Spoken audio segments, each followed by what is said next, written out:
Testing? Yeah. I'm talking to Mr. and Ms. William Turner. What's your address? 1726 East Kirk. 1726 East Kirk, and this is February 1st, 1972, and we're talking in regards to the history of the Negro in Muncie. It's being conducted at the present time by Ball State University and the Muncie Human Rights Commission. Mr. Turner, you recall when you came to Muncie? 22. In 1922. And did Ms. Turner come here, or was she? She was here. She was here when you came. Do you remember when you came, Ms. Turner? I came in 1911. 1911. Do you recall where each one of you came from? I mean, I came from Peru. You My came from family Peru, in Peru, Indiana. And my family home is in Georgia, DAWSA in Dawson. Dawson, Georgia. Yeah. Where was your home, Ms. Turner? In Chillicothe, Ohio. Chillicothe, Ohio. You came here from Chillicothe. Yes. Do you remember why you came or why your parents came to Muncie? Was it to find employment, or did I came to Muncie during the I was on my way to New Jersey, but I was looking for employment. Back then, people was traveling all over the country. And it's, during the Depression, people didn't have no, some of them just leaving the home, going here and there. But I was on my way to New Jersey because I had a brother there. Did your parents come just looking for employment, Yes. Mr. Turner? Yes. How did you hear about Muncie, Mr. Turner? I mean, did you have someone living here that told you about Muncie, or? No, accidentally. I was on my way to, I came from Peru to Wabash.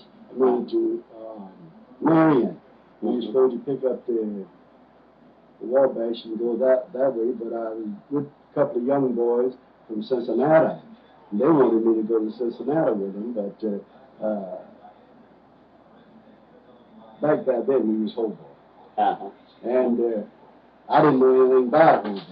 Well, that's the hitch. I didn't know anything about it, and they did. And so they said, this is right straight to Cincinnati on the CNO, see? Oh, yeah. And we stopped off here in Muncie and stayed overnight. The next day we was going back out to go to Cincinnati, and they was going to route me around back to Marion, and then they was coming on back to Cincinnati. They showing me the way, but I come back out here past the Malibu, they're here on this Elm Street. We walk back to Elm Street and pick up a train here on this track, and they was running so fast, and I wouldn't catch it.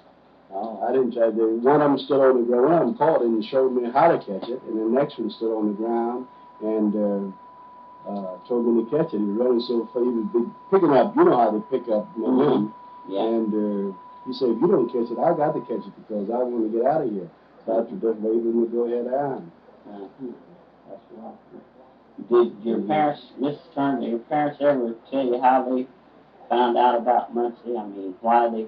Yes, my aunt and I Wright family lives here, and they come here because of their daughter. And that's the reason I came. Yeah. Did either one of you go to school here? She did. You did? Where did you go to school? Longfellow. Where was it located? Where it is now. Where it is now. On Broadway. The same school. Same school. And then from there I went to Central High School. Just 2 years in Central High. Mr. Turner, where did you work when you first came here? The old Frank Foundry, called the Muncie Foundry. I worked for, I worked for 2 months, and it was a layoff. During the Depression, we didn't know how long he was going to work. And I went from there to the Delaware Hotel. Do you recall where your parents worked at, Ms. Turner? My father worked wireman, and then steel wire.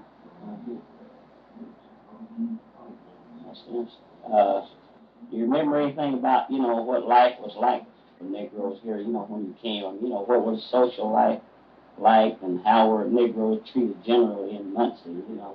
Well, at that time, I do remember, and remember my parents talking, and eventually when I was old enough, that if you go to theater, there was the Old Star Theater or the Wiser Theater at that time, you wasn't allowed to sit on just certain places. And that was up as high, you know, where you couldn't hardly hear and see. I remember that. Do you recall anything about the social life, Mr. Turner, what it was like, you know, or what kind of places did you go to, or did you just go to church and that's about all? I went to church, and like that then, no, I was social activity. I was quite young. I was just when I came to Muncie, 17 years. I was just 17 years old, and I got in with just fortunate. I got in with a good group of people, and I had two elder fellows that guided me as a young boy. I just kind of fell in love with me, guided me as a young boy and put me on the right. Just fortunate I got on the right road, didn't get in that rut. So social life here, we had house parties, but it wasn't too much. It wasn't as much a segregation back there then. It was more segregation, I'd say, back there then than it is now. And it was like she first said, certain places we could go and certain places we couldn't go. But later years, it grew just, I don't know, by leaps and bounds. Getting the two races getting together with one another.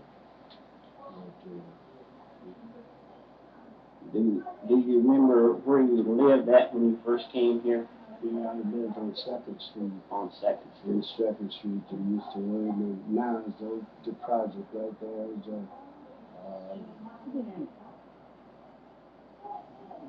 all right. I think he'll pick it up. It's good. Speak out. I'm not talking about that. That's okay. I want you to get, just stay relaxed. Do you remember where you lived when you first came here? It's right here on the corner of Cook and Macedonia. Right here in White. That was in 1911. Yes. And how many families were living out in here then? Were a lot of them? Well, yes, a lot of them. It was mixed. A lot of them, just about half and half at that time. Half, right? And that's where we first came to Muncie. They built that house. And we built it. Do you recall anything about where most Negroes live? I mean, did most of them live in White and Industry? Did any Negroes live anywhere else, that you know of? Like out in Fort Manor or predominantly white areas? Well, that was one family. There was one family lived in an owned property. And Tilson, cross Tilson, you know where that old colonial house, Riverside, on Tilson, where that colonial house sitting there. As you go in west on Tilson, there's a big colonial house set there for years. There's a Negro family lived out in that area, and he owned a lot of land. I forget his name. Lucille, Mrs. Williams probably knew who he was, but I can't think his name. Then there was another family that lived out there in that area, and he was a doctor, foot doctor. You don't remember his name?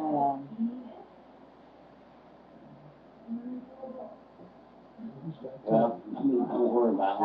If you think of it, you can mention it and all. Well, I guess that's one of my next questions. Were there any Negro doctors or lawyers or anyone like that here when you came? I mean, that you knew back in those days. I don't remember any when we first come here, no. But later on, there was some that came in. Do you remember any of the names? Yeah, Dr. McFay. He was on Jackson Street. Was he a medical doctor? A medical doctor. They were between Calvary and Bethel Church on Jackson. Then there was Dr. McMorris. Dr. McMorris. Yes. And he was a medical Yeah, doctor. he was a medical doctor. Any others you think that? No, not that early in the time. What about lawyers? Was there any Negro lawyers? There was Yeah. one, Dr. I was trying to think of his He's in name. Minneapolis now.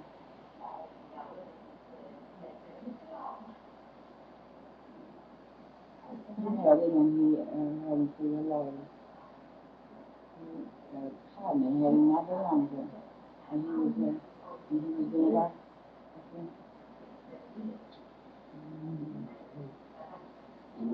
Brawley, Attorney Brawley. Broad. Right. How you spell Broad? I think it's B-R-A-W. B-R-A-W-L-E-Y, something like that. Yeah. Right. Well, we can try to Yeah, look it I up. can find it. If we were trying to get names, then they can do the research Yes. for now. Try to look it up. Did any Negroes hold any elective offices or any, governmental position or anything like that back in those days? Yeah. No, I don't recall him. You don't recall? No. You ever recall any Negroes serving on any juries or anything like that? No, I don't recall him. Don't recall. Not that far back. Not that far back.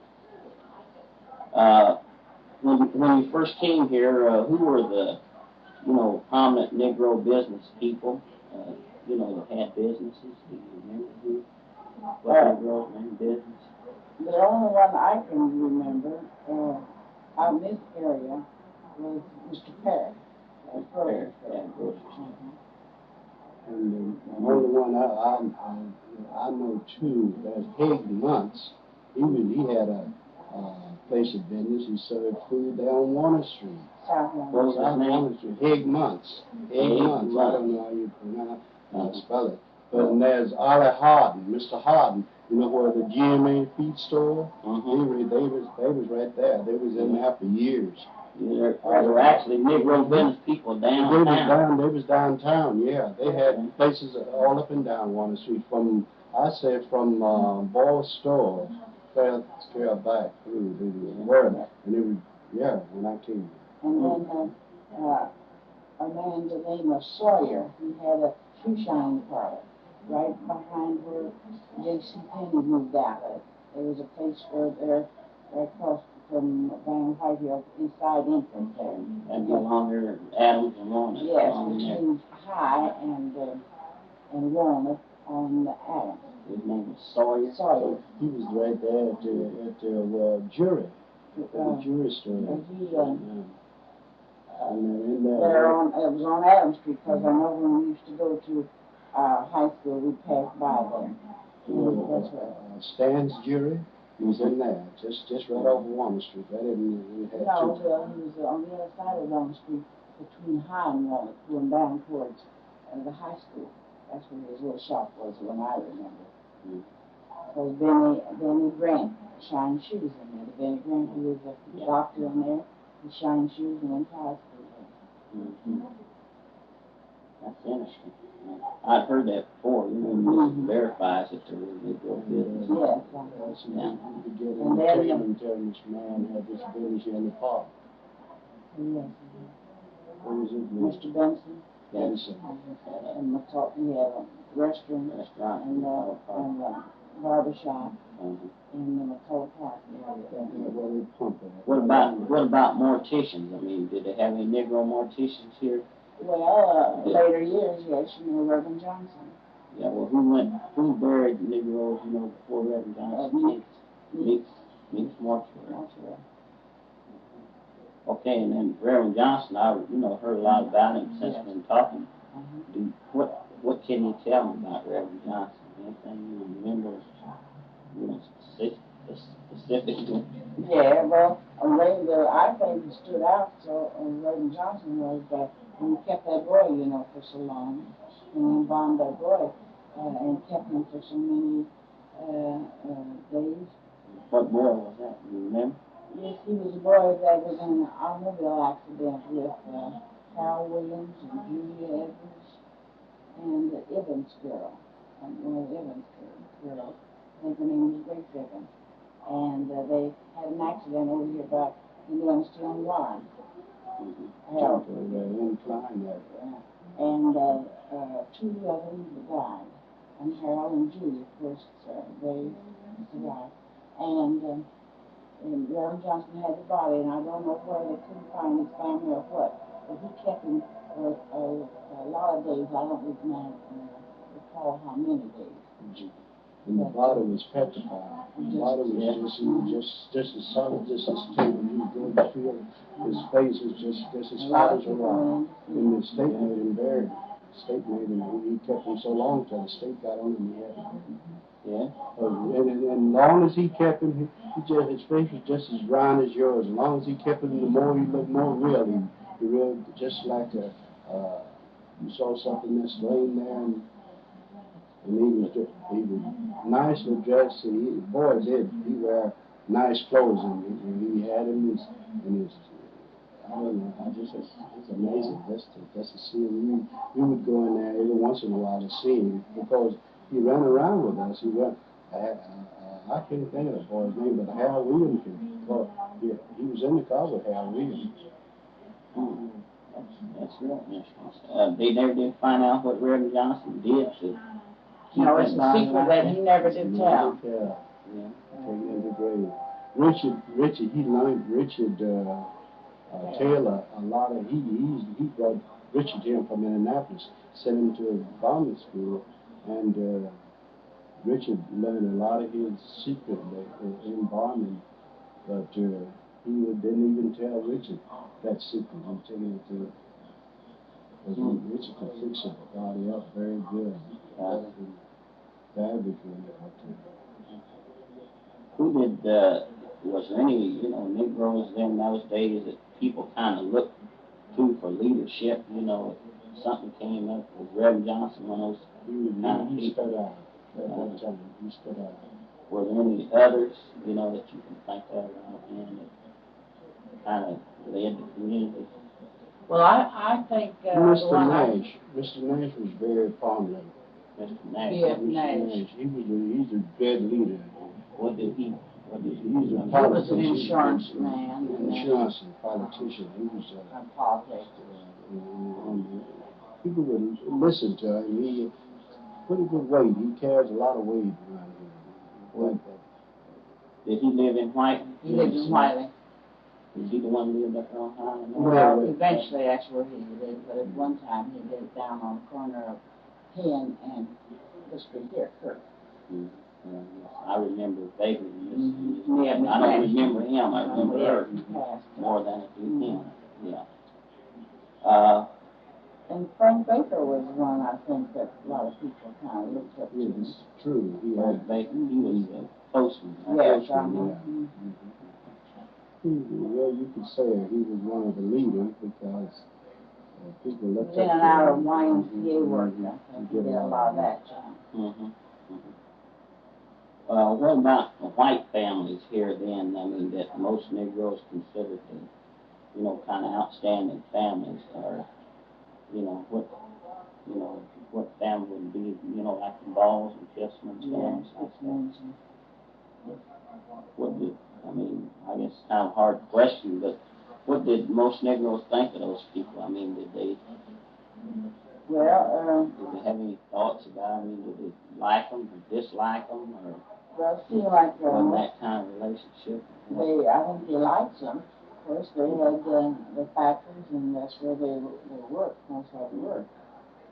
And of course, a lot of people thought Balls didn't pay too much money in salary, but their work was studied.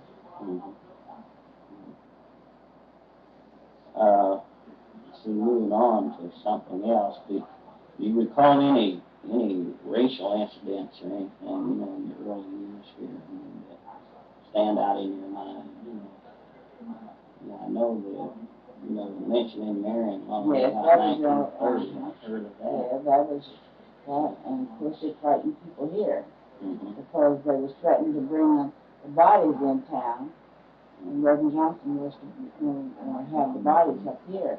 So everybody out in here was fighting what might happen when the bodies come in town. That was the time Fred Puckett was out of the shed. and he brought out here. He brought 2 bushel bags. I don't know what I should mention. That's what it was true. It was true. I'm telling you what I know now, and people that know that it was true. Ammunition. Well, they said, I heard, we interviewed the senior citizens. I got to go back because there were so many of them trying to talk at once, and they couldn't make heads or tail on tape, but they said that Puckett was, a real friend. And he led their city taking those boys back to Marion, and he led the parade back to Marion with his escorted them back to Marion through the cemetery. We saw that they were buried in there, but they said he was coming over here and get them. And he told them to come get them. He wouldn't. If he come in, he wouldn't go back. Do you recall anything about the Klan here? The Ku Klux Klan? Well, I remember that they were pretty active at one time, because I was real small, and I remember working with Mrs. Langspoke at a dinner she was serving. I don't know who the people, that I remember their names, but they lived across from the Catholic Church over around the corner. It must be Charles Street. Is that a Catholic Church on Charles? Mm-hmm. Yeah, and near Adam Street there. And we were frightened to come home that evening or to be out and coming back home, because they said that the Klan, what they were going to do and all like that. But I was kind of young, I think, when there was mostly talk about that.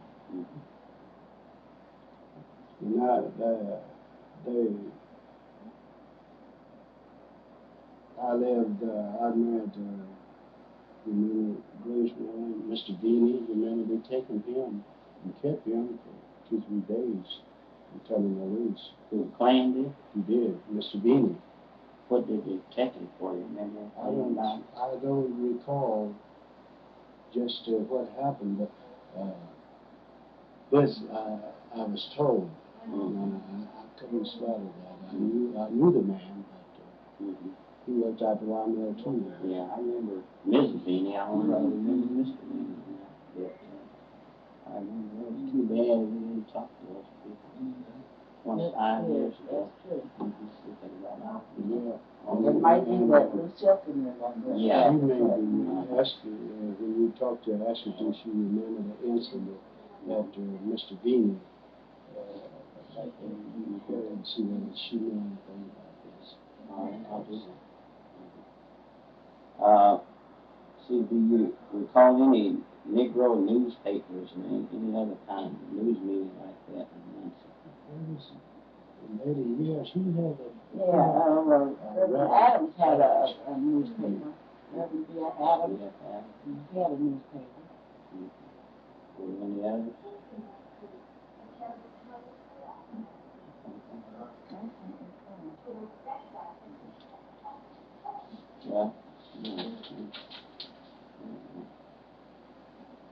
Well, let's see. Do you recall any unusual trials or anything like that involving Negroes back in those days? Any trials? I know. Do you know anything about, that Josh Thompson thing or Josh Wade? Those Thompson boys. Yeah, but I don't recall much about him. But I do. I slightly remember there was a cop.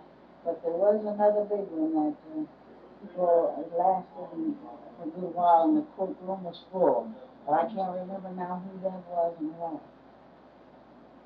I can't remember that, but then I remember that there was a big crowd of people the last few days, and the courtroom was full every day.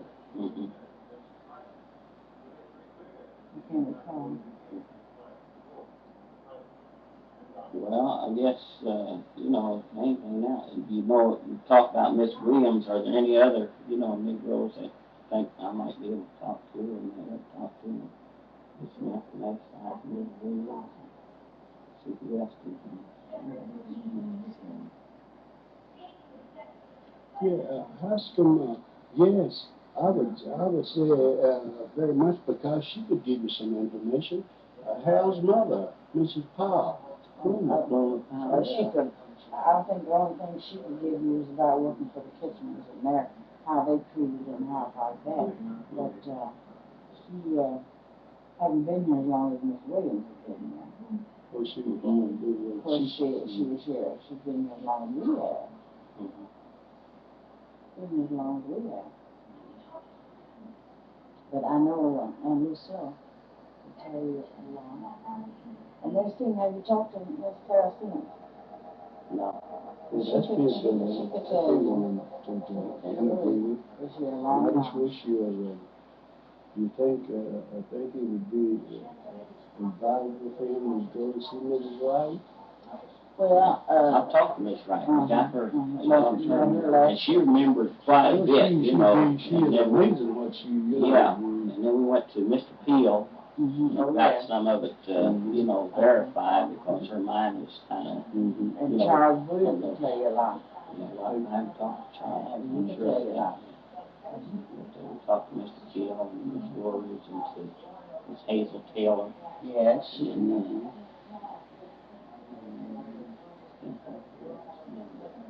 have you talked to any of the Levi's? No.